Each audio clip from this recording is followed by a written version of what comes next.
Telugu film ఇండస్ట్రీలో ఎవరి ఆస్తులు ఎంత, వారి బిజినెస్ ఏంటి అండ్ వారి రెమ్యునరేషన్ గురించి ఈ వీడియోలో తెలుసుకుందాం. నంబర్ 1 నాగార్జున. ఇతని ఆస్తులు దాదాపు 3,000 కోట్ల పైనే.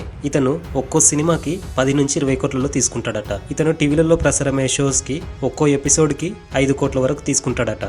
అండ్ బిజినెసెస్ చూస్తే అన్నపూర్ణ స్టూడియోస్, ఎన్ గ్రిల్స్ పేరుతో రెస్టారెంట్స్ ఉన్నాయి. ఎన్ కన్వెన్షన్ హాల్ కూడా ఈయనదే, కానీ ఇటీవలే హైడ్రా వాటిని కూల్ చేసింది. నంబర్ 2 రామ్ చరణ్.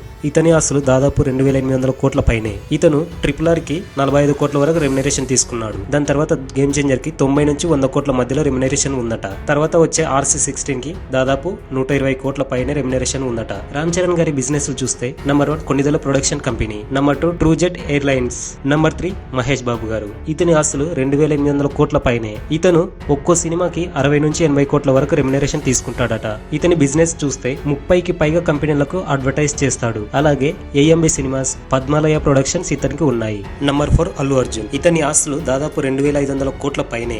ఇతను ఒక్కో సినిమాకి 40 నుంచి 50 కోట్ల వరకు తీసుకుంటుండే. అయితే పుష్ప 2 కోసం 300 కోట్ల వరకు రెమ్యునరేషన్ తీసుకున్నాడట. ఇతని బిజినెస్ చూస్తే M kitchen international restaurants, Allu studios ఇలాంటివి ఉన్నాయి. Number 5 NTR. ఇతని ఆస్తులు దాదాపు 1000 కోట్ల పైనే. ఇతను RRR కోసం 45 కోట్ల రెమ్యునరేషన్ తీసుకున్నాడట. దేవర పార్ట్ 1 కోసం 60 కోట్ల వరకు రెమ్యునరేషన్ తీసుకున్నాడట. నంబర్ 6 ప్రభాస్. ఇతని ఆస్తులు 1,500 కోట్ల పైనే. ఇతను ఒక్కో సినిమా గాను 150 నుంచి 200 కోట్ల వరకు రెమ్యునరేషన్ తీసుకుంటున్నాడట. నంబర్ 7 వెంకటేష్. ఇతని ఆస్తులు దాదాపు 1000 కోట్ల పైనే. ఇతను ఒక్కో సినిమాకి 10 నుంచి 15 కోట్ల వరకు తీసుకుంటున్నాడట. నంబర్ 8 బాలకృష్ణ. ఇతని ఆస్తులు దాదాపు 800 కోట్ల పైనే. ఇతను ఒక్కో సినిమా గాను 20 నుంచి 30 కోట్ల వరకు రెమ్యునరేషన్ తీసుకుంటున్నాడట. నంబర్ 9 రవితేజ. ఇతని ఆస్తులు దాదాపు 200 కోట్ల వరకు ఉంటుందట. ఇతను 20 నుంచి 25 కోట్ల వరకు ఒక్కో సినిమా గాను రెమ్యునరేషన్ తీసుకుంటున్నాడట. నంబర్ 10 విజయ్ దేవరకొండ. ఇతని ఆస్తులు దగ్గర 100 కోట్ల వరకు ఉన్నాయట. ఇతను ఒక్కో సినిమా గాను 10 నుంచి 15 కోట్ల వరకు రెమ్యునరేషన్ తీసుకుంటున్నాడట.